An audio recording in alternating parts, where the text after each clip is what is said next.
5e vidéo de cette 4e semaine. Alors je vous avais promis, il y a 2 vidéos, qu'on allait parler un peu de ces petites flèches vers le bas. Donc on va parler un peu de ce qu'on appelle le tri. Alors il faut savoir que pour trier, je peux me mettre dans un tableau. Maintenant ici pour l'instant c'est juste des cellules contiguës. Je me mets n'importe où. Je vais dans Données et je fais Trier. Et ça n'ajoute pas de petites flèches ni rien. Il n'y a pas nécessairement besoin de passer par un tableau. C'est plus simple parce que le tableau nous donne directement accès à ces fonctions sous la main, on va dire, qui permettent de filtrer aussi. Mais pour le tri, la méthode de base, ça reste de cliquer et de faire trier. Alors vous voyez qu'en fait ici, ça a sélectionné tout mon tableau. Donc ça, c'est important de bien vérifier parce que si jamais j'avais une ligne vide, je me mets dans le tableau et que je fais trier, ça sélectionne jusqu'à la ligne vide. Donc soyez conscient de cela. Parfois, ça ne marche pas de juste cliquer et il faut bien sélectionner soi-même tout le tableau. Quand je fais mon tri, l'avantage, c'est d'avoir des en-têtes. Vous le voyez ici, mes données ont des en-têtes. Si j'enlève ça, il va considérer que ceci, ça fait partie des données à trier. Ce qui veut dire que je vais avoir ici colonne A, colonne B, colonne C, colonne D, dans lequel j'ai plein de choses à trier. Si j'ai des en-têtes, ceci disparaît de la sélection. Clic. Ça a disparu, vous voyez, j'ai cliqué ici. Ça disparaît de la sélection. Et par contre, mes colonnes ont des jolis petits noms, ce qui est beaucoup plus simple pour s'en sortir et pour se relire. Ici, imaginons que j'aimerais bien trier sur le numéro de mes employés. Je peux trier sur le numéro. Et là, je peux choisir quel est le type de tri que je veux faire. Il y a 3 grands types de tri. Il y a le tri sur les valeurs, c'est ce que je veux faire ici. Par exemple, les valeurs, c'est 1, 2, 3, 4, 5, 6, etc. Je veux trier du plus petit au plus grand, ce qu'on appelle dans l'ordre croissant. Je vais le faire. Hop. Voilà. Et là, tout mon tableau, et c'est important, pas juste la colonne, mais toutes les lignes de mon tableau, ont été triées pour correspondre ici à mes numéros. Si je reviens dans trier, j'aurais pu faire d'autres types de tri. Alors je vais supprimer ce tri. Je vais faire OK.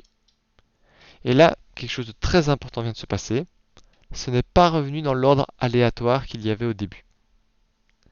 Ça, c'est très important que vous en soyez conscient. Le tri, c'est une opération définitive.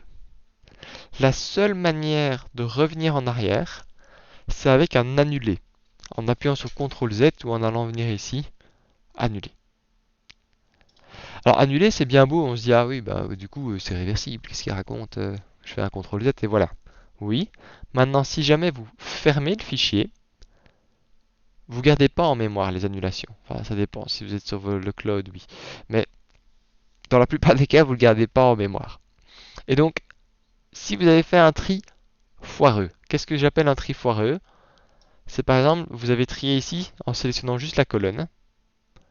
Là, Excel va vous dire, attention quand même, c'est bizarre. Vous sélectionnez juste une colonne alors qu'il y a plein de choses autour.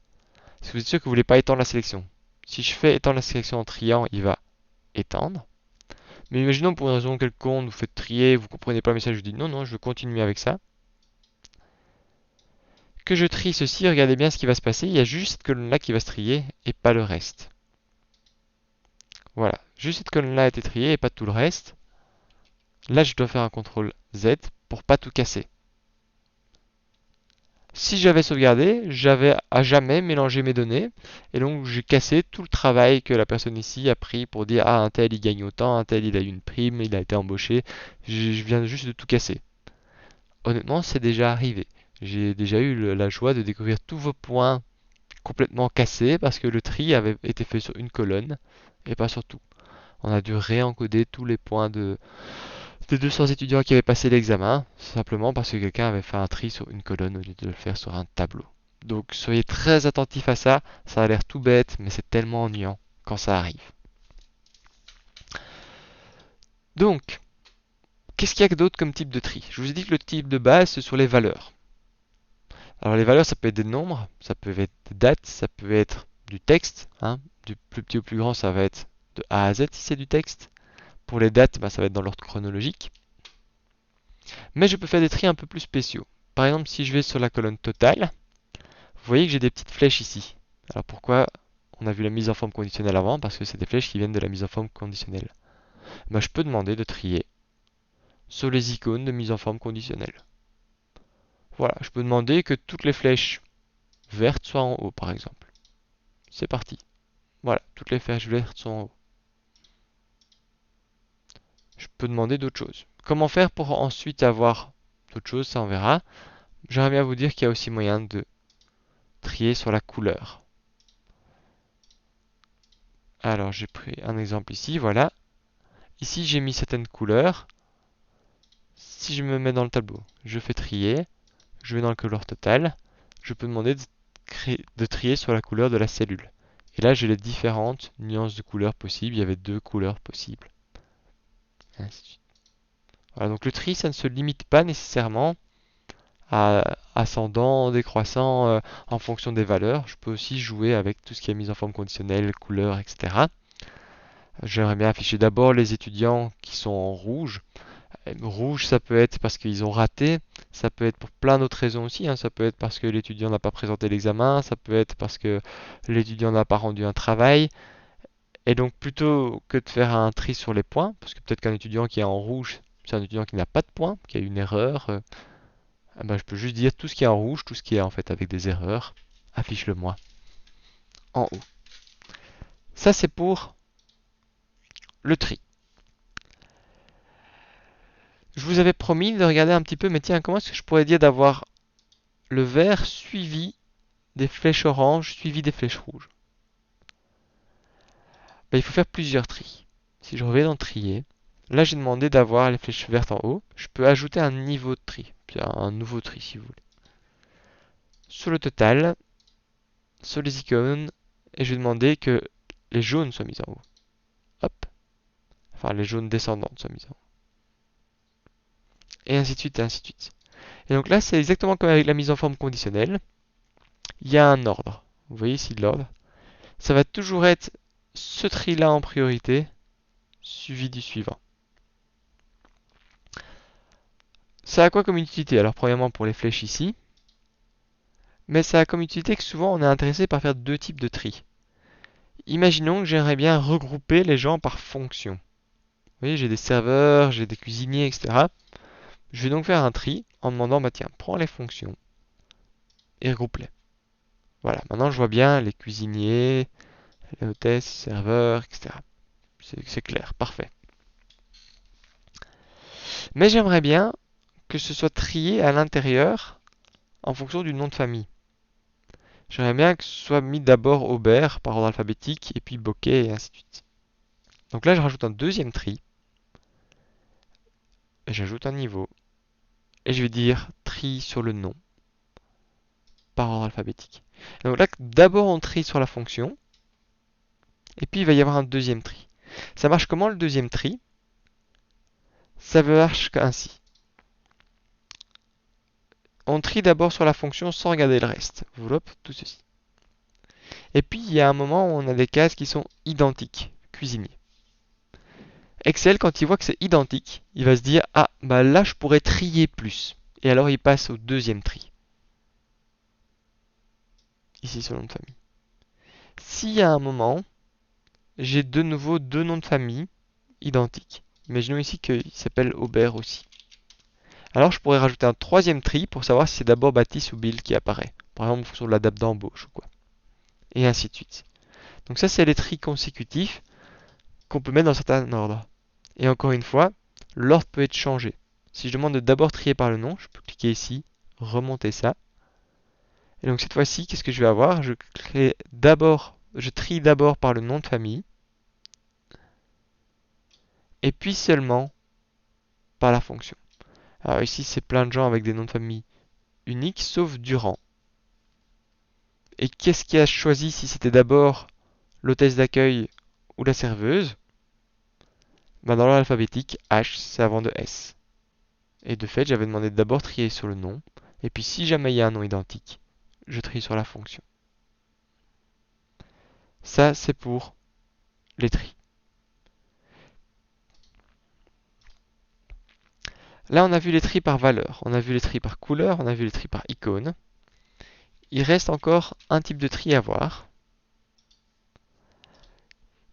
Ici, j'ai des dates en anglais, des mois. J'aimerais bien trier ça pour avoir d'abord janvier, puis février, ainsi de suite. Je peux faire un tri sur ma colonne mois. Et là, je suis un peu embêté. Je peux trier de A à Z, mais les mois, ça va pas de A à Z. Ça va de janvier à février à mars, etc. Je suis un peu bloqué, donc là, c'est bien les valeurs qui m'intéressent. Hein, c'est pas une question de couleur ni d'icône.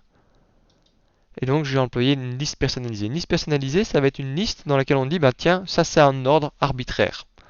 Imaginons que j'aimerais bien trier une liste de joueurs de foot. Ben, on va trier d'abord celui avec le maillot qui est le gardien, et puis on va trier avec les défenseurs, et puis on va trier avec le centre, etc. C'est quelque chose de complètement arbitraire. Les mois, c'est quelque chose d'arbitraire. Il n'y a pas de logique numérique derrière ou alphabétique, et donc c'est une liste personnalisée. Si je clique dessus, on a les listes qui s'affichent. Alors souvent, il y en a qui sont déjà créées par défaut sur Excel, celles que vous voyez là. Et vous repérez que cette liste, elle existe déjà. Vous l'avez ici en anglais, janvier, et suivi de février, et ainsi de suite. Si vous vous souvenez, à un moment, on avait employé la poignée de recopie rapide en écrivant Jeanne, et puis si je sélectionnais ça et je tirais vers le bas, ça me crée mes mois. Ben ça, c'est possible parce que ça vient d'une liste personnalisée. Alors, je ne vais pas vous expliquer comment créer vos propres listes. C'est pas excessivement compliqué, mais vous pouvez jouer avec la validation des données en fait. Mais ici, l'idée c'est juste de comprendre que Excel, par défaut, a déjà retenu des listes personnalisées. Que voici. Si vous voulez créer des listes, vous pouvez aussi simplement ajouter des listes ou double-cliquer sur une nouvelle liste. Oups, pardon. Vous pouvez aussi tout simplement ajouter des listes, pardon. Et ici, rentrer vos entrées. Ce sera d'abord bonjour et puis au revoir. Et ajouter ça dans mes nouvelles listes. Alors, j'ai pas envie d'écrire ça, mais hop. Ici, donc, on va dire, bah, trie ça en fonction de cette liste-là. J'aurais pu en choisir une autre. Ici, vous avez les plus classiques. Je vais faire OK. Et trier. Et voilà, j'ai bien d'abord janvier, février, mars, avril. Et tiens, là, ça m'ennuie, février, il n'est pas dans le bon ordre. Comment est-ce qu'on fait ça? Bah, après avoir trié sur les mois, je peux demander d'ajouter un nouveau, d'ajouter un niveau où je vais trier sur les jours, du plus petit au plus grand. Et voilà, j'ai donc trié ici mes dates. Ça vaut donc la peine d'avoir un petit dictionnaire. Si vous avez des dates qui sont rentrées, ça vaut la peine de suivre une des listes existantes ou de créer la vôtre, mais de ne pas commencer à avoir des mélanges. Vous voyez qu'il n'y a pas de liste, par exemple, Jeanne, suivi de février, suivi de mars, c'est soit celle-là, soit celle-ci. Ou soit vous êtes sur des abréviations françaises, soit vous êtes sur des abréviations anglaises. Mais commencez pas à tout mélanger, sinon ça va vous demander de passer pas mal de temps à reformater vos données. Voilà, ça c'était pour les listes personnalisées. Alors là, on a vu tout ce qui était le tri en allant dans l'onglet Données, Trier. Alors il faut savoir que quand vous allez dans un tableau, vous pouvez cliquer sur les petites flèches et que vous avez les options de tri qui sont ici, qui sont plus intuitives. Tiens, j'ai envie de trier sur les notes en français, ben je vais dans français, je fais trier du plus petit au plus grand. Voilà, il n'y a pas besoin d'aller vraiment par la grosse étape de tri.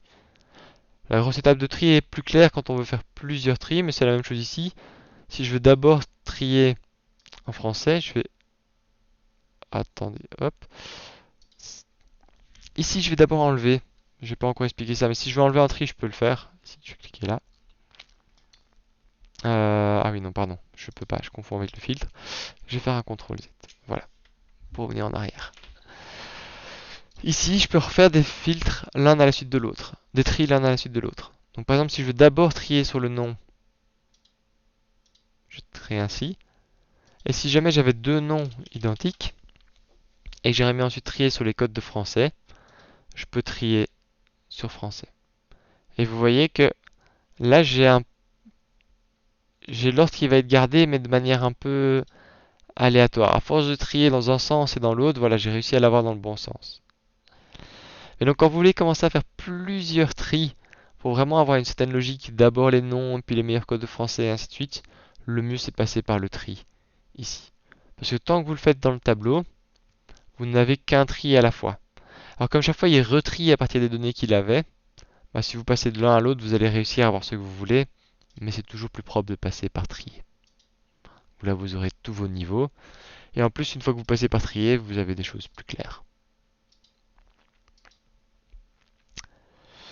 Tout ça c'est avec ce bouton, trier, qui revient un peu à la même chose qu'ici, vous pouvez aussi trier par couleur, hein. Mais il y a aussi moyen d'employer une nouvelle fonction d'Office 365 qui s'appelle trier. Alors c'est assez simple. Vous voyez ici j'ai des chiffres, j'aimerais bien les trier dans l'ordre. J'écris égal trier. Je les sélectionne. Et c'est trié. Easy. Maintenant, vous voyez qu'il y a des petits arguments en plus. Index tri, hors tri, par colonne.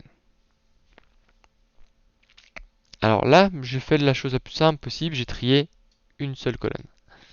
Maintenant, trier, c'est vraiment lié aussi à ce qu'on appelle les formules matricielles et donc au tableau. Et donc, imaginons que j'aimerais bien reprendre ce tableau-ci, mais trier sur les cotes. Allez, je vais plutôt prendre celui-ci. Prendre ce tableau-ci, mais on va le trier sur le numéro là comme tantôt. Je pourrais faire égal trier. Je vais mettre une ligne en dessous, je vous expliquerai après pourquoi. Et cette fois-ci, je vais sélectionner tout le tableau. Mais du coup, si je sélectionne tout le tableau, je passe au deuxième argument, il va falloir dire mais quelle colonne je souhaite trier. Donc ça, c'est l'index de la colonne. Bah, si je trier sur le numéro de la colonne, ici, sur la colonne numéro plutôt, c'est la deuxième à partir d'où je suis. Alors c'est important, c'est à partir d'où j'ai sélectionné. Donc ça, c'est la première colonne, pas parce que c'est la colonne A, mais parce que c'est la première colonne de mon tableau. Ça, c'est la colonne 2, et ainsi de suite. Si jamais j'avais sélectionné ceci, bah ça, ce serait la colonne 1, ça, la colonne 2, et ainsi de suite. C'est important, on en aura besoin pour les fonctions recherche après. Donc si je fais un tri ici, je sélectionne tout mon tableau, je vais aller en colonne 2, je peux faire Enter, et voilà, j'ai repris le tableau ici à gauche, et vous voyez que c'est trié sur la colonne 2. La seule chose, c'est que j'ai pas repris mes en-têtes, donc c'est pour ça que j'ai fait un peu plus bas, ça je peux les recopier à la main. Voilà. Alors l'avantage, évidemment, comme c'est une formule, c'est que si je le souhaitais, je pourrais choisir ici de rendre ça variable et de changer assez facilement. Alors c'est quoi l'utilité de faire ça alors qu'on a déjà la possibilité de trier ici et que c'est un peu plus joli, facile à employer? Premièrement, il y a le fait indéniable de pouvoir trier vite juste une liste comme ceci, ce qui est très utile quand on emploie unique, si vous vous souvenez bien. Parce que unique, ça vous renvoie les valeurs uniques mais non triées. Et donc je peux les combiner. Je peux dire trie-moi les valeurs uniques. Ça c'est l'emploi magique. J'ai que les valeurs uniques. Vous voyez que ici j'avais deux fois, je pense. Non, j'avais pas deux fois. Si j'y ai deux fois le même nombre, je sais plus lequel. Ok, bon, on va créer artificiellement. Imaginons qu'il y ait deux fois le nombre 1. Voilà. Il apparaît qu'une fois, mais tout est bien trié directement. Ça c'est ce qui tombe sous sens. Maintenant, ça arrive aussi parfois, c'est plus rare, mais qu'on aime bien avoir plusieurs tableaux et pas de chaque fois repasser du temps. Ah, tu saurais me montrer en fonction du numéro, s'il te plaît? Ah oui, attends, je viens, je trie et on va le faire en fonction du numéro. Voilà, c'est fait. Ah, et tu saurais le faire en fonction plutôt de la fonction? Ah oui, je trie, je vais dans fonction. Voilà, c'est fait. Et ainsi de suite, ainsi de suite. Imaginons qu'on ait souvent l'habitude de regarder le même tableau mais sous deux, trois vues.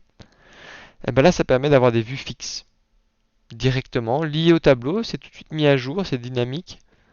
Mais je pourrais mettre ça dans une autre page ou à côté. C'est le même tableau mais vu différemment.